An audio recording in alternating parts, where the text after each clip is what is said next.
The savage was hunting in the jungle, but he accidentally fell into the swamp. The violent struggle accelerated his descent. The savage pulled out his flying axe from his waist and threw it at the dead tree, not far away. Unfortunately, the axe did not get stuck. The disappointed savage could only slowly pull the rope connecting the axe and threw it over again.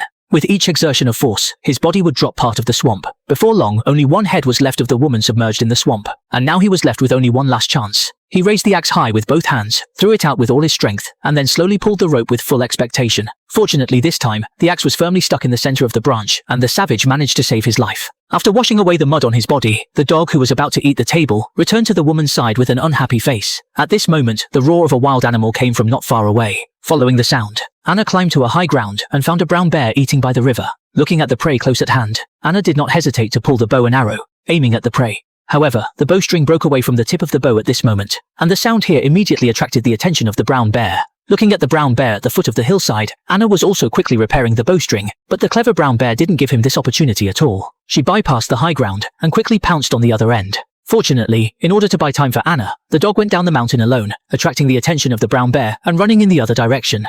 After repairing the bowstring, Anna swooped and quickly arrived at the foot of the mountain. She pulled the bow and arrows and aimed at the opposite side. At this time, the exhausted dog was also frantically returning. Run!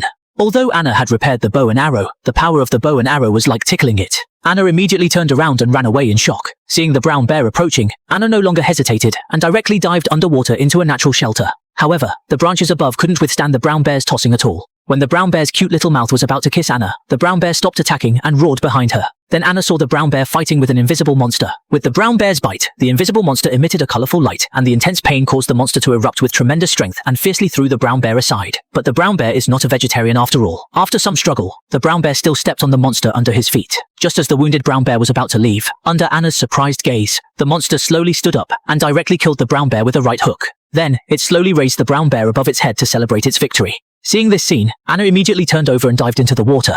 However, the monster who clearly saw her did not intend to chase after her and let Anna leave here. Shortly after landing, Anna, who was about to leave, met her own people. These savages received orders from Anna's brother Taishan to bring Anna, who ran away from home, back to the tribe. But Anna, who resisted desperately, was still subdued by her own people. Just as they were about to return to the tribe, a strange sound suddenly came from the distance, and the soldiers immediately pulled their bows and arrows to wait for battle. When they saw the mice coming out of the forest, they breathed a sigh of relief. Just as a man picked up his prey and showed off his might at Anna, 3 red dots suddenly appeared on his body. The savages in the mountains naturally didn't understand what laser weapons were. Only when 3 sword feathers pierced through his chest did they realize how powerful they were. Although the remaining 2 warriors opened their eyes wide and pointed their bows and arrows ahead, they didn't find anything.